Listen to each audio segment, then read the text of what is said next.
नहा दो प्रेम की गंगा, पखारो इनके चरणों को, बहा करे प्रेम की गंगा।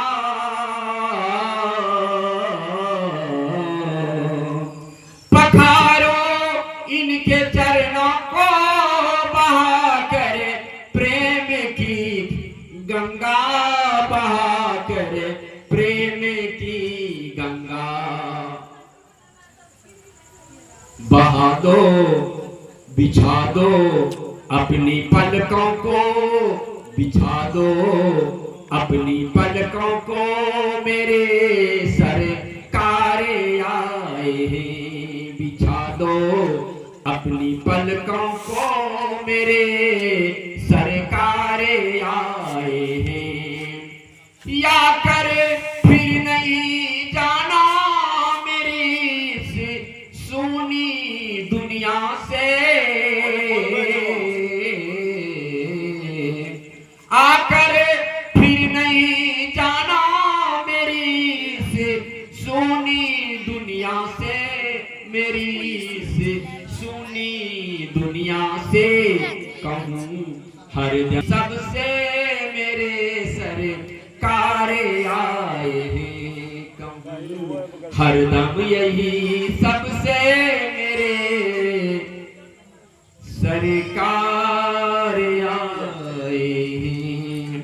बोल दे प्रेम से सदगुरुदेव की।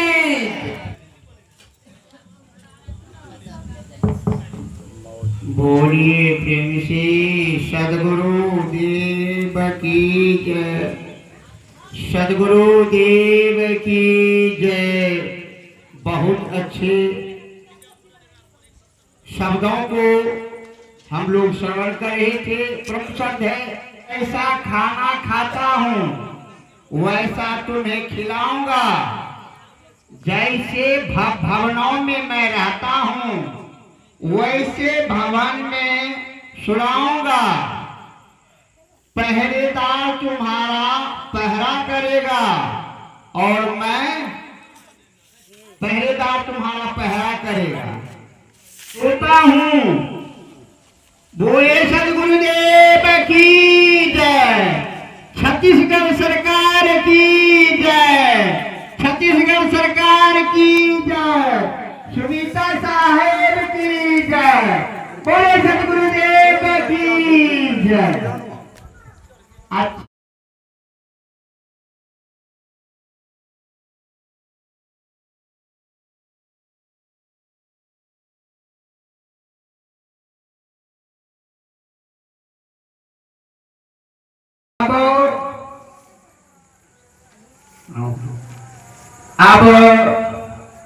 इस मंच पर उपस्थित हो चुके हैं परम श्रद्धेय पंचासीन हैं, परम श्रद्धेय साध्वी सुनीता साहब जी, छत्तीसगढ़ के महंत भी हैं और साध्वी हम लोगों से श्रेष्ठ सच में ही हैं। आइए हम इनसे निवेदन करेंगे कि आप अपने मुखारबिंद से बोले सदगुरुदेव की जय, सदगुरु कबीर साहेब की जय।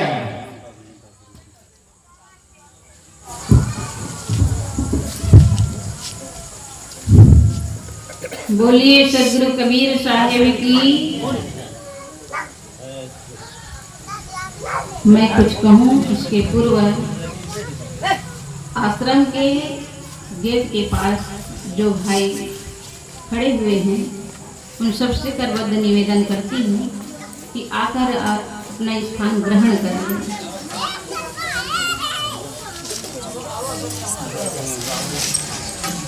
विश्ववंदनी संत सम्राट सदगुरु कबीर साहेब की, सदगुरु अभिलाष साहेब की, परम पूजनीय गुरु माता सुशीला साहेब की।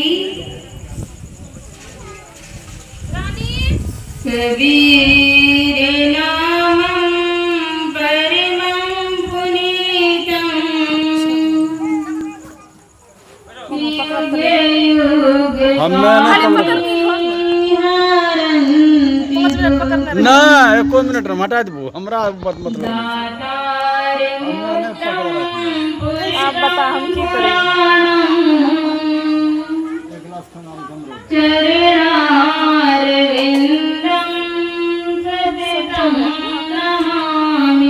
केकरा कहिए हम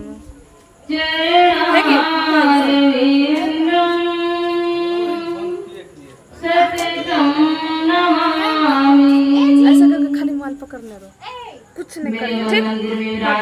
सिर पकड़ना रही है, हाथ उसका पीछा से हाँ। माल कने नहीं करिए, एकदम पकड़ना। इस कबीर आश्रम में साधनारत साध्वी बहनें निर्चिर की भक्त सज्जनों एवं ममतामयी करुणामयी मेरी प्यारी प्यारी माताएं, नन्हे बच्चों, आज हमारे इस पूरे भारत में सभी मत और संप्रदाय के लोग इस गुरु पूर्णिमा को अपने अपने मठ मंदिरों में मना रहे हैं। यह जो गुरु पूर्णिमा का पर्व है, एक धर्म का पर्व है। मानव जीवन में गुरु की बहुत बड़ी महती आवश्यकता है। जीवन में गुरु नहीं तो जीवन शुरू नहीं होता है। इसलिए मानव जीवन में गुरु का चुनाव करना अति आवश्यक है। लेकिन गुरु का चुनाव करने में हमें सावधानी से करना चाहिए। पीजिए जान के और पानी पीजिए छान के। गुरु कैसे करना चाहिए? जानकर करना चाहिए। सदगुरु कबीर साहब ने कहा है कि गुरु को जानकर और पानी को छान कर पीना चाहिए। लेकिन गुरु को जानकर नहीं, गुरु को छानकर और पानी को जानकर। क्योंकि यदि हम पानी पीते हैं तो पानी को हम छान कर पी सकते हैं, लेकिन क्या हम गटर के पानी को छान कर पी सकते हैं? पी सकते हैं? तो पानी छान कर नहीं बल्कि पानी को जान कर पीना चाहिए कि वह पानी पीने योग्य है या नहीं। तो पानी कैसे पीना चाहिए? पानी जान कर पीना चाहिए कि वह योग्य है या नहीं। और गुरु को जान कर नहीं, छान कर। क्योंकि इस संसार में धर्म के नाम पर धार्मिक गुरुओं ने मनुष्यों की बौद्धिक शोषण करते आए हैं। धर्म के नाम पर कितने जीवों की बलि दी जा रही है। धर्म के नाम पर कितने लोगों को सताया जा रहा है। धर्म के नाम पर लोग गांजा, बीड़ी, सिगरेट पी रहे हैं। क्योंकि हमारे इस भारत भूमि में इस सृष्टि के रचयिता ब्रह्मा, विष्णु, महेश कहते हैं। ब्रह्मा ने इस सृष्टि को रचना किया, विष्णु ने इसका पालन किया और महादेव ने सारे संकटों का हरण करने वाले। जो महादेव के पुजारी हैं क्या करते हैं? क्योंकि महादेव ने तो भांग पिया है, गांजा पिया है। जब भगवान होकर पिए तो हम क्यों नहीं पिए? क्या उसके पीने का अर्थ को समझ पाते हैं? उन्होंने जहर का प्याला पिया। वह जहर का प्याला क्या है? उनके साथ रहने वाले परिवार के लोग बड़े विषैले थे। अपने वाणी में ऐसी कठोर कठोर वाणी बोलते थे कि उस कठोर वाणी को पी जाते थे, लड़ते नहीं थे। जो अपने घर परिवार की कठोर वाणी को, प्रतिकूल व्यवहार को सह लेता है, वही जहर को पीना होता है। लेकिन धर्म के नाम पर हम भांग पी रहे हैं, गांजा पी रहे हैं। इसलिए गुरु का चुनाव सोच समझकर करना चाहिए। कहते हैं गुरु कुम्हार शिष्य कुंभ है, गुरु कुम्हार शिष्य कुंभ है, गड़गड़ काढ़े खोड़, अंतर हाथ सहार दे, बाहर मारे। गुरु कुम्हार है, आप सब देखते होंगे।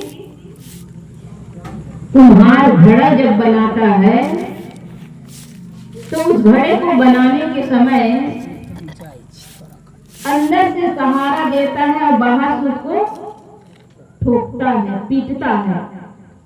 यदि वो ना ठोके तो सुंदर नहीं बनेगा,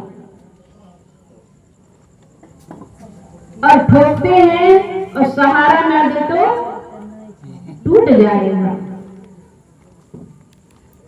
अगर सहारा नहीं देते हैं तो टूट जाता है। गुरु वो होता है जो हमारे अंदर जो बुराई है, जो कमियां है, जो दोष है, जो दुर्गुण है, सारे दुर्गुणों का नाश कर दे और उन्हें समझाए, बताए और उनके सारे दुर्गुणों का त्याग करा दे, वह गुरु है।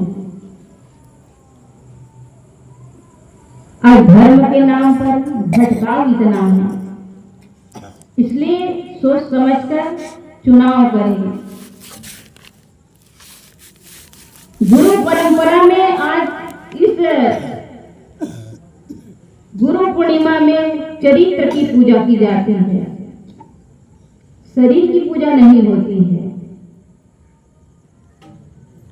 पूजा चरित्र की होती है, जिसके अंदर ज्ञान है, त्याग है, वैराग है, रहनी संपन्न है, कथनी करनी रहनी की एकता हो, तो ऐसे गुरु वंदनीय है, पूजनीय है। हम अपने जीवन में ऐसे महान संतों का शरण पकड़े ताकि हमारे सारे दोष दुर्गुण को बता दे और हम इसी जीवन में अपने कल्याण का काम कर सकें। हमको ये समझ नहीं आता है कि हम कैसे जीवन जिए, कैसे हम रास्ता पे चले। गुरु का काम है बताना।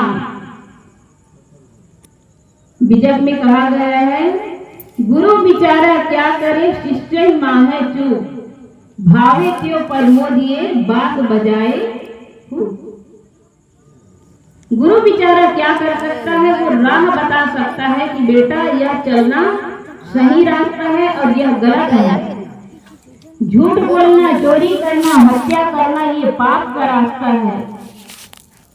कोई भी परिस्थिति में हमारे जो भी भक्त है, जो धर्म से जुड़े हैं, उनको कम से कम झूठ तो नहीं बोलना चाहिए, गाली गलौज नहीं करना चाहिए। हमारे अंदर इतनी धैर्य की कमी हो जाती है कि बात बात में हम किसी को भी गाली देते रहते हैं और हम कहलाते हैं बड़ा धार्मिक, हम कबीरपंथी हैं, हम रामापंथी हैं। केवल नाम का लेबल लगाने से कुछ नहीं होता है। हमारे अंदर उन दुर्गुणों का त्याग होना चाहिए। हम सुबह उठते ही बच्चों को गाली देने लग जाते हैं, जोर जोर से आवाज में बोलने लगते हैं। सुबह उठे तो हमारी माताएं, कहा जाता है इन माताओं को कि ये संस्कारों की जननी है। हमारी जो माताएं हैं ये संस्कारों की जननी हैं। अपने बेटे को चाहे वो राम बनाए या रावण, कृष्ण बनाए या कंस, माताओं के हाथ में है। लेकिन माताएं बच्चों से चाहती कि मेरा बच्चा सेवा करे। क्या आप कभी सोचते हैं कि हम अपने घर के माता पिता, सास ससुर, अपने से बड़े बुजुर्ग हैं, उनका सेवा करते हैं? यदि आप सेवा चाहते हैं तो सेवा देना आरंभ कर दीजिए। सुबह उठ करके आप अपने से बड़ों की बंदगी करेंगे तो वह बच्चा भी उठ करके आपके साथ साथ बंदगी करना सीख जाएगा। अगर आपस में कहीं गलतियां हो रही है तो एक दूसरे से क्षमा मांग ली और क्षमा भी करना चाहिए, क्योंकि इंसान गलती कर सकता है तो वह सुधार भी करेगा। लेकिन जानवर को ज्ञान नहीं होता है तो केवल इंसान को ज्ञान होता है। ये मानव जीवन में हम कर्मों का सुधार करें और ये कर्मों के सुधार के लिए ही यह मानव सुंदर सुनहरा अवसर मिला है। और इस सुनहरे अवसर को हम ऐसे खो देते हैं मानो छोटे बच्चे एक खिलौना को खेल करके अगर टूट गया तो छोड़ दिए, भूल गए। ये मानव जीवन खिलौना नहीं है। केवल मानव जीवन ही एक ऐसा सुंदर अवसर है जहाँ मानव ही हंस सकता है। रोता तो सभी प्राणी हैं। आप लोग सुने होंगे कुत्ते की आवाज, रोते हैं कि नहीं रोते हैं? रोते हैं ना। लेकिन क्या वो हंस सकता है? नहीं हंस सकता है। हंसने की शक्ति है, वाणी की शक्ति है, हम अपने मन की बात हम दूसरे से व्यक्त करने की जो शक्ति है केवल मनुष्य के पास है। इसलिए मनुष्य महान है और महान इसलिए है कि वो अपने कर्मों को सुधार करके इसी जीवन में बंधनों से मुक्त हो सकते हैं। ये मानव जीवन बंधन भी बना सकता है और बंधनों से मुक्त भी हुआ जा सकता है। जब तक कि हमें बंधन का ज्ञान नहीं होगा तो बंधन से आप मुक्ति कैसे पाएंगे? बंधनों का ज्ञान होना चाहिए, 10 दोषों का त्याग होना चाहिए। वह 10 दोष कौन सा है? 10 दोष तन, मन और वचन, इन 3 चीज से 10 दोष बनता है। तन, मन और वचन से 10 दोष बनता है और इन 10 दोषों का जो त्याग कर देगा तो इसी जीवन में हमारा कल्याण है, इसी जीवन में हमारा उद्धार हो जाएगा। तन का दोष है चोरी, हिंसा, व्यभिचार। तन का दोष चोरी, हिंसा, व्यभिचार। हम तन से ही करते हैं। किसी के धन अगर चोरी करते हैं तो तन से करते हैं और तन से ही किसी जीव की हत्या भी करते हैं और व्यभिचार करते हैं। जो अपने पत्नी के रहते, अपने बाल बच्चे के रहते, अपने वैवाहिक जीवन को, वह वैवाहिक जीवन को क्या करते हैं? अपने पत्नी के रहते दूसरे के पत्नी में कुदृष्टि करता है। और पत्नियां हैं जो अपने पति के रहते, अपने भगवान के रहते वह किसी पुरुष पर कुदृष्टि देखती है तो यह क्या है? वही व्यभिचार है। तो हम जो भी कर्म करते हैं, चाहे चोरी हो, हत्या हो या व्यभिचार हो, इन तीनों कर्मों से हमारा बंधन बनता है। कौन सा? वचन का। ये कर्म हमारा जो बन गया तो इससे 3 ताप बनता है। 3 ताप, दैविक, दैविक, भौतिक।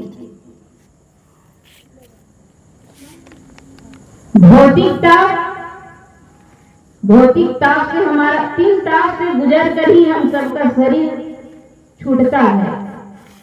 इन 3 ताप के बिना किसी का शरीर नहीं छूटेगा, क्योंकि इन 3 ताप को लेकर ही सबका शरीर छूटेगा, चाहे वह राजा हो या रंक हो, चाहे गृहस्थी हो या विरक्ति हो, साधु सन्यासी हो या संसारी हो, सबको इन 3 तापों से गुजरना ही पड़ेगा। और इन 3 तापों से बचने के लिए हमारे कबीर पंथ में दिन 3 बार बंदगी की जाती है। यहाँ का बंदगी तो हम देखते हैं, यही आने के बाद देखने को मिला है, सुनने को तो मिलता था। हमारे गुरुदेव परम पूज्य श्री सदगुरु अभिलाष साहब जी कहा करते थे कि लोग भोग और मोक्ष मांगते हैं, नाक रगड़ते हैं। गुरुदेव जी कहा करते थे कि लोग नाक रगड़ते हैं, किसके पास? उस पत्थर के देवी के पास। तो ये नाक रगड़ना सुनते थे, लेकिन हम लोग को समझ नहीं आता नाक कैसे रगड़ेंगे। लेकिन यहाँ आने के बाद पता चला कि नाक भी रगड़ा जाता है। बंदगी माताएं ऐसे बंदगी करेगी कि दोनों नाक से आंख में हमारे पैर को वो अपने आंख से टिकाएंगे, नाक से टिकाएंगे, और अपने जो मांग में सिंदूर भरे हैं वो हमारे कपड़े में, पैरों में पूरा लाल लाल कर देते हैं।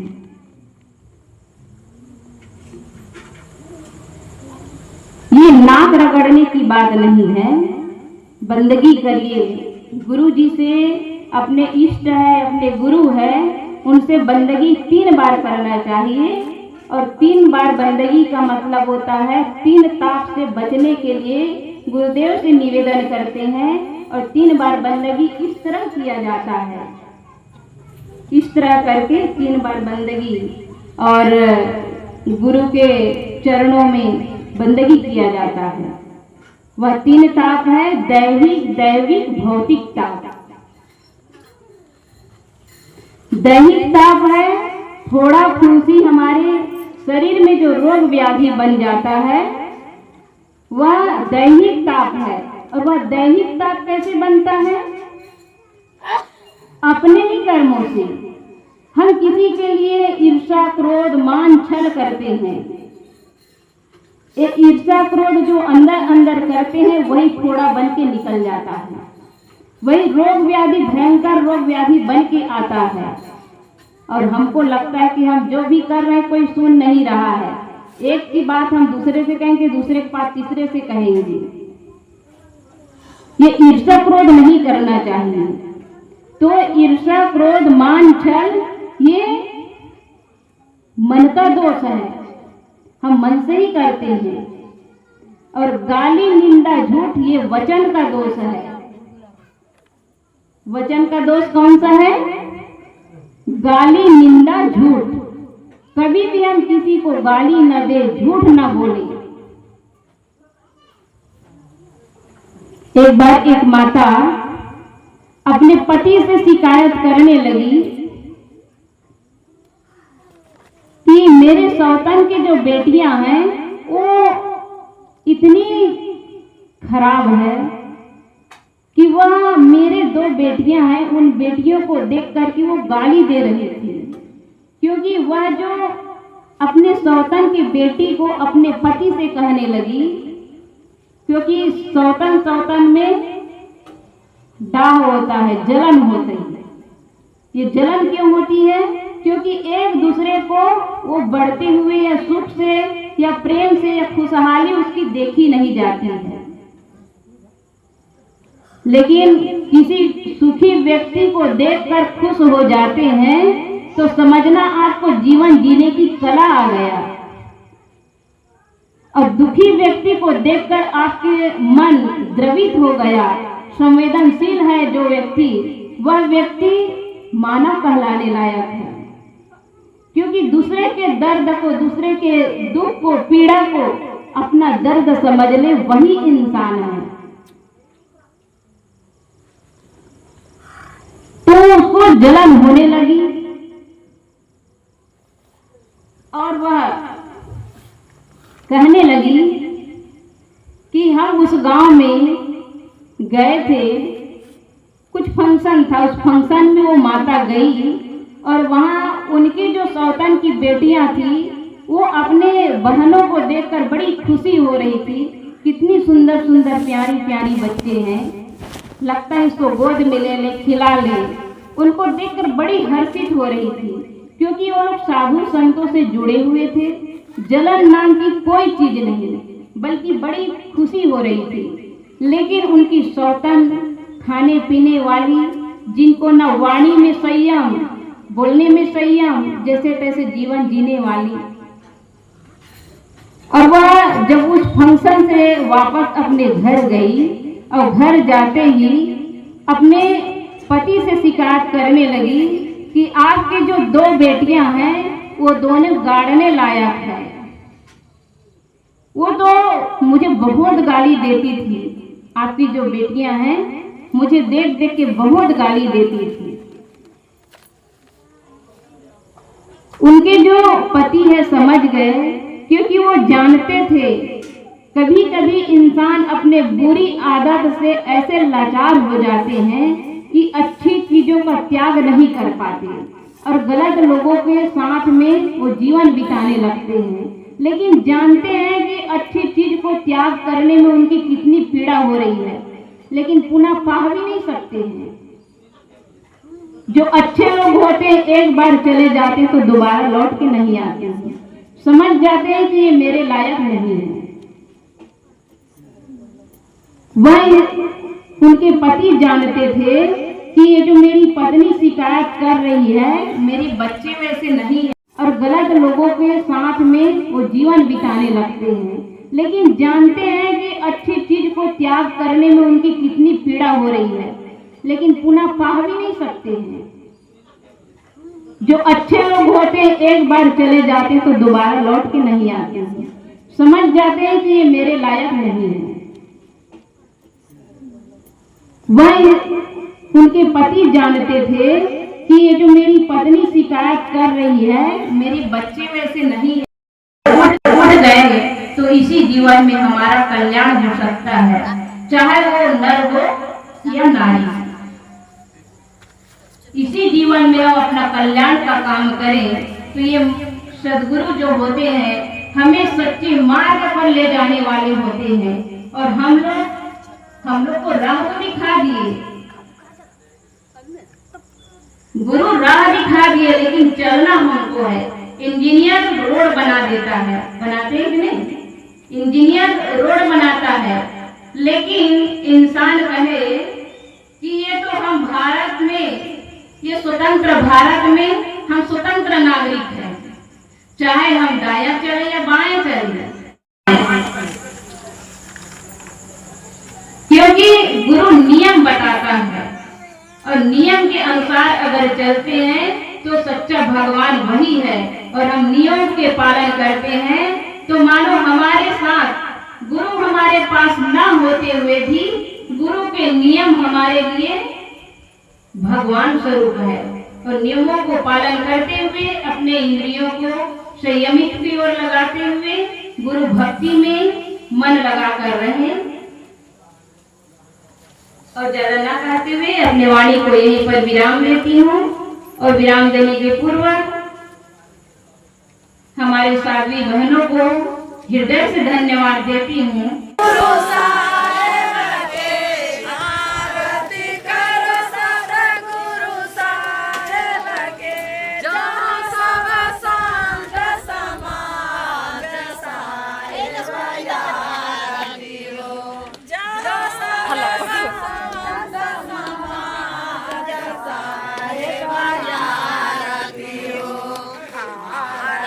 गरीब निवाज साहेब यार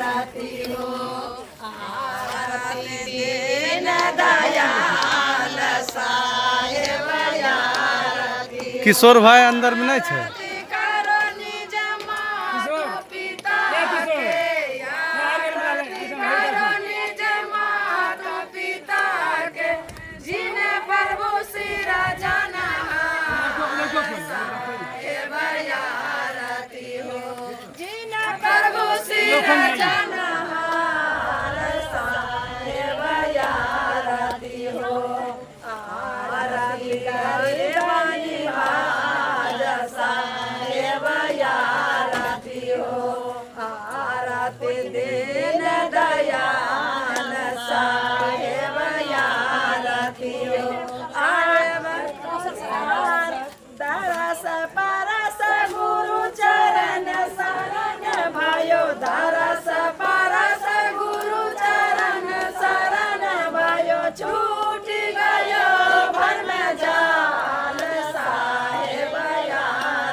गुरु पाद को मान बाल कल जोर दया करो शास्त्रो पर सन्मुख पार के शीश दरिहात बचन उचारो बंदगी सत प्रेम के साथ माला टोपे सुमरनी सतगुरु दिया बख्शी पल पल गुरु को बंद के चरण लगा बख्शी पल पल गुरु को बंद के चरण लगा बख्शी पल पल गुरु को बंद के चरण लगा बख्शी गुरुदेव की जय आज की समैया की जय नगर बस्ती की जय शंकराने वाली की जय जगह स्थान की जय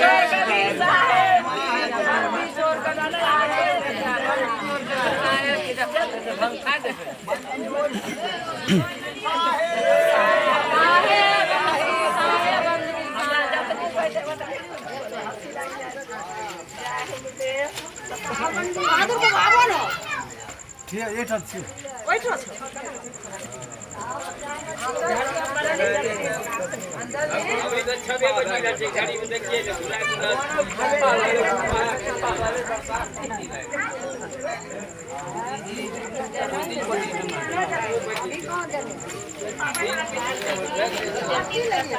मम्मी हाँ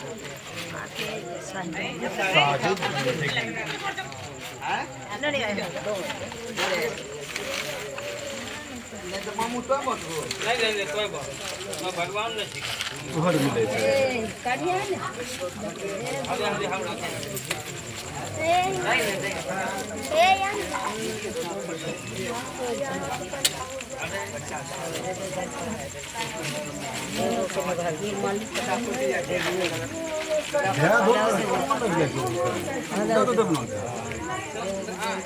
करके कोई नहीं लीजिए बस ये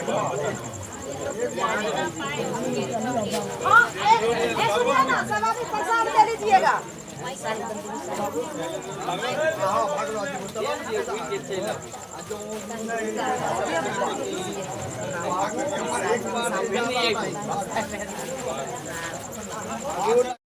यार देवन भोरे मांगब कुछ जरूर साहिब बंदगी